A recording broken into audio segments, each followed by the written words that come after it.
Matt, you ever eaten taco casa? Oh, heck yeah. I lived in Alabama for most of my adult life, so I've been there probably too many times. Yeah, pretty good. I think ultimately he's a pretty desirable and well thought of assistant coach that wanted to advance his career and wanted to feel like his career was going somewhere. And I think he obviously didn't feel like he could get where he wanted to go at Auburn. And I really think for folks to look at it like, well, he's a former Auburn player, so he should never want to leave. I think that's pretty short-sighted, and I think it is evidence that people don't often think about these guys as, working men. These guys aren't in this because they want their team to win or they want a trophy or a ring. They're doing a job, and they want to continue to rise in their profession. And I definitely don't think it's a good thing for Auburn that they lost their best recruiter, probably. But I think it'd be a little too much to read into it to say that this is a case of people just sort of jumping ship for lateral jobs. I think for the most part, the coaches that have left Auburn this offseason left for better jobs. And I think you could even argue that's the case here, even though he just took another position job. I think he felt like there was not going to be an opportunity for him to become an offensive coordinator anytime soon at Auburn. And I think he probably feels like if that's the case, then he needs to start, moving around and doing some different things. One little question before Dad gets in. Do you know, when did Gus Malzahn and when did Damian Craig know this was going to happen? Did they know before signing date and just waited this long, and then they announced it kind of on the weekend where it kind of just flies under the radar? When did they know this was happening, and is that fair to the recruits that maybe we can say whatever, but Jameis Winston said he went to Florida State because of Damian Craig. A lot of times these guys choose where they go to school because of the coach. When and is it fair if they knew before the signing date?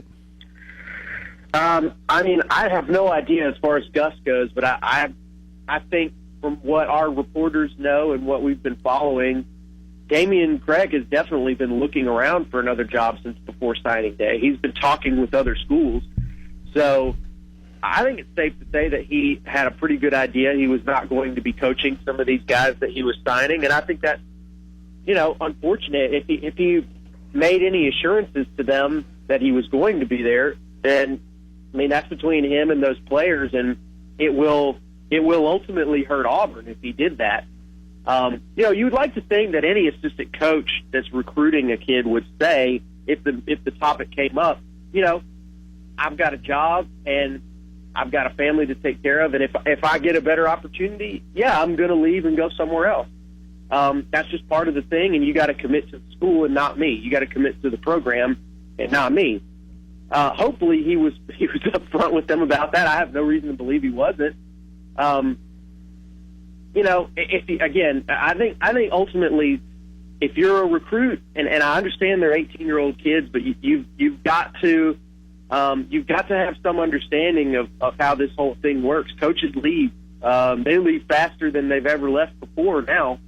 So I think if you sign a letter of intent with a school, I think it's reasonable to expect that you are aware that you might not play for the coach you signed with for the entirety of your career, and that includes assistant coaches. Well, I don't think for 1 minute, and I'm not trying to dispute you, but I did this a lot. I don't think that Damian Craig went in and said, "No, we're so happy to get you." I may not be there, but I'm looking. I'm sure you around. Didn't bring it up. Yeah, no, I don't think. I think it comes down different than that. And I would bet you anything that there's been a lot of phone calls to Auburn by the parents and the coaches of 2 or 3 of the various prospects that he signed. I don't know that. I will say that we've tried to contact all of the wide receivers that just signed with Auburn, and we haven't been able to speak with any of them so far. Because they're mad. To the media. Sure, of course. Of course they are. Okay, Brett Key. Brett Key from Central Florida, who was there 11 years. And I don't like to get on here and say they're moving this guy because this guy didn't do a good job, because I think Cristobal did a good job. And I don't really know who Coach Saban visits with as to what he wants to do with his staff. You may know the answer to that. If you do, I wish you'd tell our listeners, because I thought maybe it was Kirby before he left that they visited back and forth. Anyway, we've got this change. Cristobal's going to the tight ends and tackles, defensive tackles, and somebody's got to go off the field. I don't know whether Bobby's going to have to or not. Sort of analyze that situation for us, please. Well, I think somebody is not going to be an on-field coach anymore. That was last year. That's pretty clear. But I would say that probably my guess is what we're going to see is Bobby Williams takes an off-field role. But I don't know that for sure. That's just my guess. And then you probably see somebody else become the special teams coach. But moving Cristobal to coaching tackles and tight ends, it's an interesting move. It's not something that Saban's ever done before, to break up offensive line coaching into multiple groups. He's always just had an OL coach. Now, when they get down into practice, most likely there are GAs and other guys like that probably work with the individual positions. But typically there's just been one single authority over the O-line. I think possibly one way to read into this is maybe they felt like Mario Cristobal was not developing the entire offensive line the way that they wanted to. That's certainly the negative way to look at it, and I have no idea if that's true or not. But bringing in a new guy who is going to coach, interior offensive linemen while you have Cristobal focusing on just the tackles and the tight ends as well, that would suggest that maybe you feel like there's some more development work needed. There's some extra help needed in terms of developing the offensive line. I think Brent Key is also a guy that has some level of experience that he can bring to the entire offense because he's been an offensive coordinator for a pretty good while, has also been a recruiting coordinator, so you're definitely adding pretty much all of the things that Nick Saban just wants in general out of any new assistant. So I think he's a guy that certainly his resume makes sense to be a part of this staff at Alabama, and he brings you a lot more expertise in terms of recruiting the state of Florida.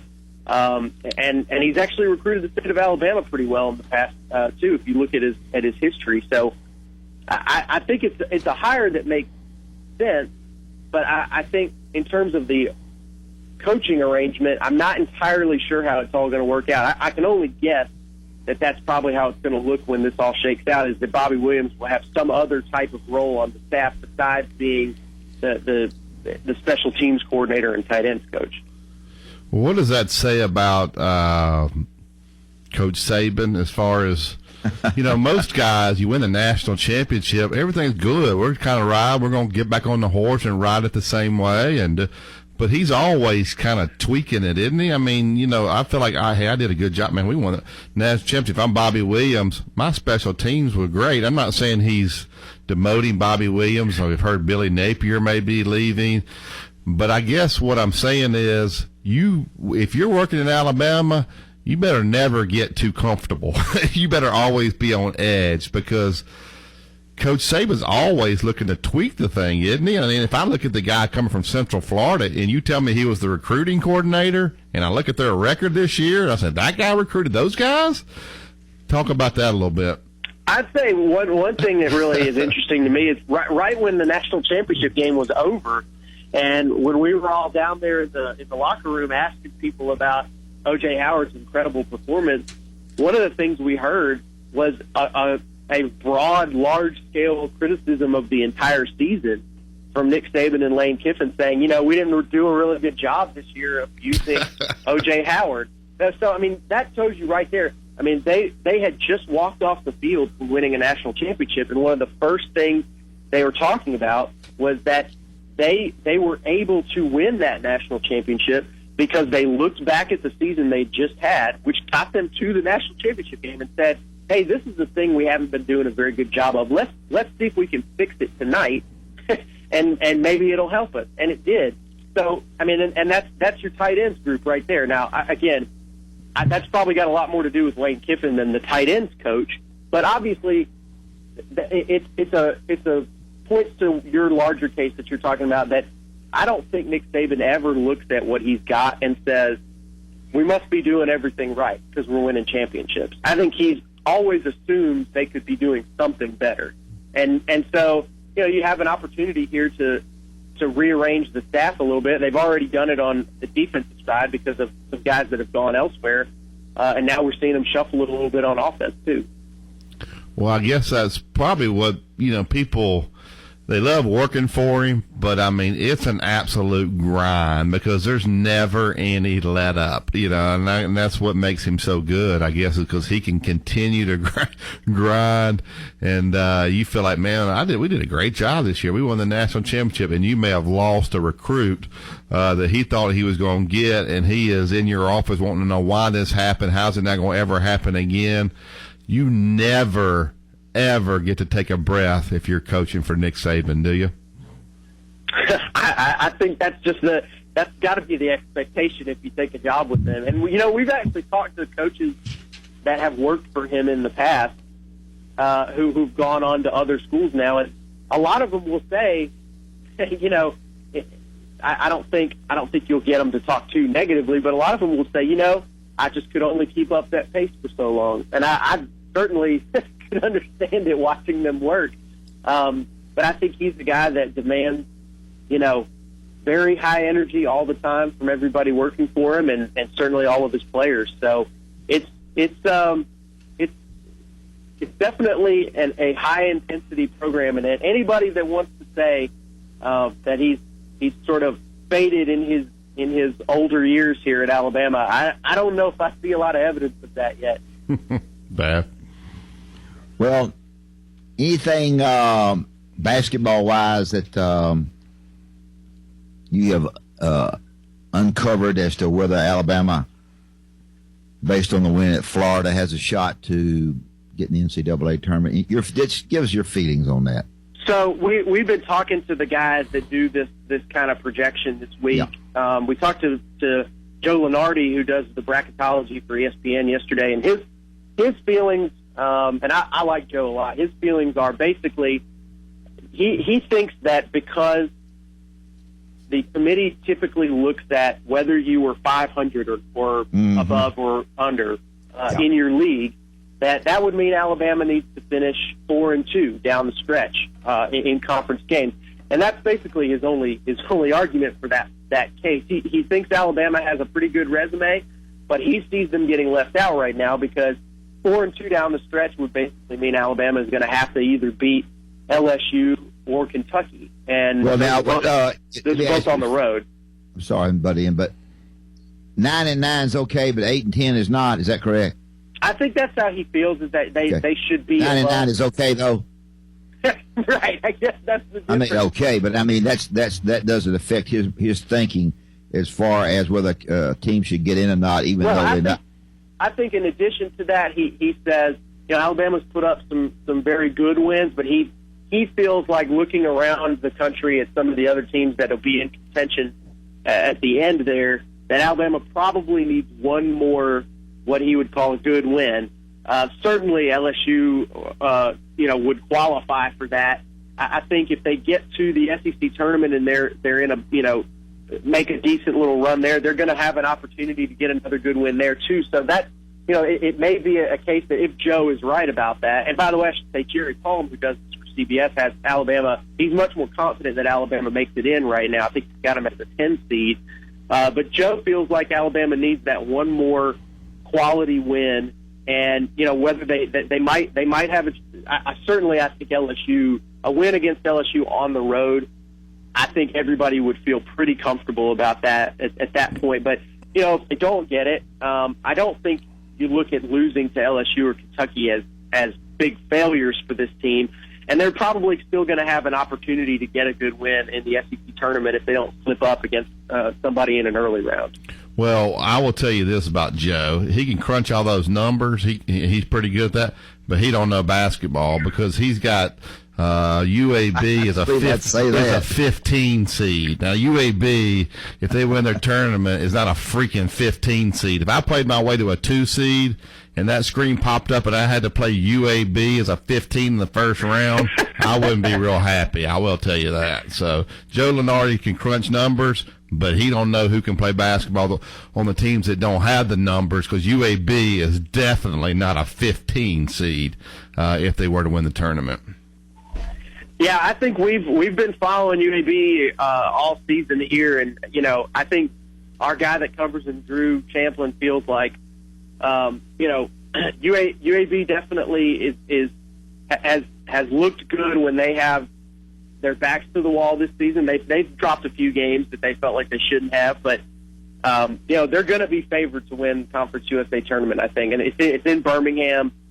They've looked really good against their sort of biggest conference rivals this season, so I think they're feeling pretty good about where they're at right now. But and as far as Alabama goes, I think when you look around the country at the folks who pay a lot more attention to the whole tournament picture, the sense is they're certainly hovering right around the bubble right now, and I think what that means to me is they absolutely need to hold serve at home. And especially when you look at their home opponents down the stretch, I think they need to win those home games. That you cannot afford to go and lose to Auburn. No. Lose to Auburn. So, but I think the way Kentucky and LSU are playing right now, those don't seem like games that I think Alabama is going to win. But at the same time, we saw Alabama right there. I know it was at home, but we saw them right there with LSU. And LSU's played inconsistently at times. Oh, LSU can lay an egg now. I think it's possible.